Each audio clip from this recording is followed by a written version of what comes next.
ఆంధ్రప్రదేశ్‌లో ముఖ్యంగా పరదాల ముఖ్యమంత్రిగా ఉన్నటువంటి మాజీ ముఖ్యమంత్రి జగన్మోహన్ రెడ్డి గారు, ఆయన ఎక్కడికి ఏ పర్యటనకి వెళ్ళినా కూడా వెంటనే చెట్లు కొట్టిచ్చేస్తారు.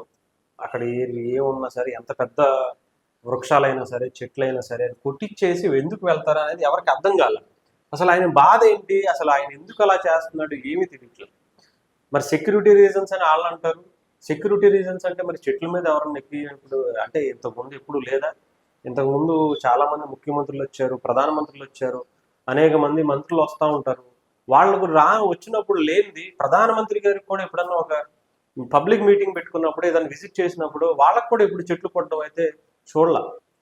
కానీ జగన్మోహన్ రెడ్డి గారు వస్తున్నారంటే చెట్లు కొట్టేస్తారు. చుట్టూ పరదాలేసేస్తారు. దీని గురించి ఎవరికీ తెలీదు. కాకపోతే ఆయన రాష్ట్రం అంతా చెట్లు కొట్టుపిచ్చేశాడు గానీ, ఆయన ఇంటి దగ్గర మాత్రం అసలు నిజంగా చూడండి, ఒక నందనవనాన్ని తలపిస్తున్న మాజీ సీఎం జగన్ నివాస మార్గం.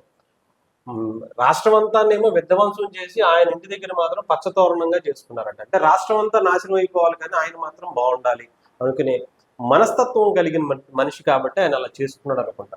నిజంగానే తాడేపల్లిలో మాజీ సీఎం నివాసం దగ్గర కిలోమీటర్ల మేర పచ్చదనం, రంగురంగుల మొక్కలు, డివైడర్ల మధ్యలో కూడా ఆకర్షణీయంగా చెట్లు, రహదారి పొడవునా కిలోమీటర్ల మేరగా రంగురంగుల మొక్కలు వేసుకుని, డివైడర్ల మధ్యలో ఖరీదైన చెట్లు వేసుకుని, మినిమిట్లో కొలిపే విద్యుత్ దీపకాంతులతో సుందరీకరిస్తున్నారు ఆయన ఇంటి దగ్గర.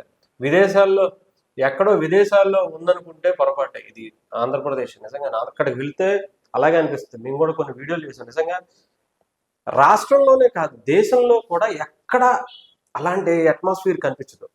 ఒక్కసారిగా మనం ఏదో వేరే వేరే దేశానికి వెళ్ళిపోయామా అనిపిస్తుంది. ఆయన ఒక్క ఇంటి దగ్గరే ఆ సందు, ఆ గల్లీ మొత్తం. నిజంగా మరి రాష్ట్రం అంతా నాశనం అయిపోయింది. ఎలా రోడ్లు ఎంత దారుణంగా ఉన్నాయి, ఎంతమంది దానివల్ల ప్రాణాలు కోల్పోయారు, అసలు పర్యావరణాన్ని ఎంత విధ్వంసం చేశాడు, ఇవన్నీ మనం రాష్ట్రం మొత్తం చూసాం. కానీ తాడేపల్లి ప్యాలెస్, జగన్ గారి ప్యాలెస్ దగ్గర మాత్రం అంత అద్భుతంగా చేసుకున్నారు. కానీ ప్రజలు ఎంత సర్వనాశనం అయిపోయినా పర్లేదు, రాష్ట్రం ఎంత విధ్వంసం చేసేసినా పర్లేదు, ఆయన చుట్టూ ఉండాల్సింది మాత్రం చాలా జాగ్రత్తగా చేసుకున్నారంట. కొన్ని లక్షల రూపాయలు వెచ్చించి ఆయన సుందరీకరణ చేసుకున్నారంట. అది కూడా గవర్నమెంట్ సొమ్ము, ప్రజల సొమ్ము. మళ్ళీ ఇక్కడ ఈయన ఇంటి దగ్గర మాత్రం అంత సుందరీకరణ చేసుకోవటం కోసం మళ్ళీ ప్రజల సొమ్మే వాడారు.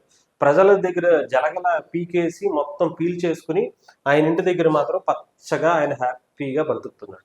ఇలాంటి వ్యక్తిని కాదా నిజంగా మనం ఎందుకులేండి, మళ్ళీ ఏమన్నంటే వైసీపీ వాళ్ళు మన మీద పడి ఏడిస్తేస్తున్నారు.